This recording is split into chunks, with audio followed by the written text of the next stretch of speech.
આજ આપણે એક એવી પ્રોબ્લેમ જે વ્યક્તિને હોય છે એને તો કોઈ પ્રોબ્લેમ નથી થતી, પણ એની આસપાસ સુવાવાળા માટે એ બહુ મોટી પ્રોબ્લેમ છે, જેને આપણે કહીએ છીએ નસખોરાની પ્રોબ્લેમ.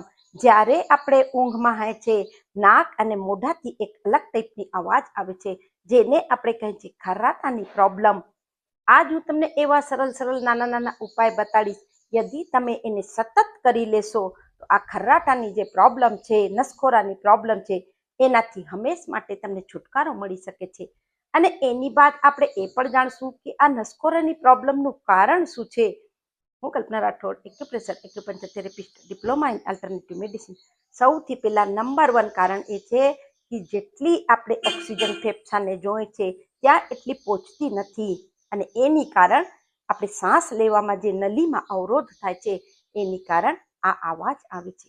બીજું, યદિ તમે આલ્કોહોલ યા ધૂમ્રપાન કરો છો એ પણ એક નસખોરાનું કારણ થઈ શકે છે.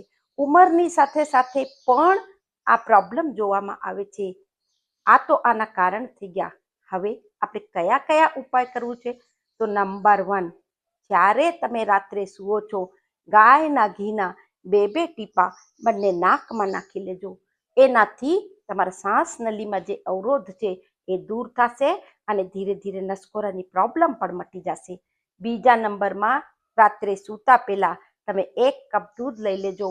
એની અંદર 2 ચપટી હળદર ઉમેરી દેજો, 2 ચપટી તજનો પાવડર ઉમેરી રાત્રે સૂતા પહેલા આ દૂધ પી લેજો.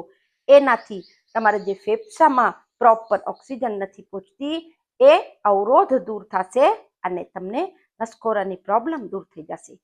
ત્રીજો હજી એક ઉપાય તમે એ પણ કરી શકો છો. યદિ તમને બહુ વધુ પ્રોબ્લેમ છે, જૂના સમયથી પ્રોબ્લેમ છે, થોડું તમે રાઈ તેલ લઈ લેજો અને રાત્રે સૂતા પહેલા રાઈ તેલથી ખૂબ સરસથી, જેને મસ્ટર્ડ ઓઇલ કહે છે, છાતી ઉપર હલકી 5 મિનિટ માલિશ કરી લેજો.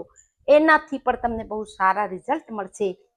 આ ઉપાય તો તમને બહુ જ નાના લાગે છે, પણ બહુ જ ઇફેક્ટિવ છે. તમે સતત આને થોડા દિવસ કરીને જુઓ, તમને બહુ જ સારા પરિણામ જોવામાં આવશે. વધુથી વધુ લોકોને શેર કરો, કારણ કે જાણકારી તો બહુ જ નાની છે પણ બહુ જ મહત્વપૂર્ણ છે. સ્વસ્થ રહેવું, મસ્ત રહેવું, ખુશ રહેવું. નમસ્કાર.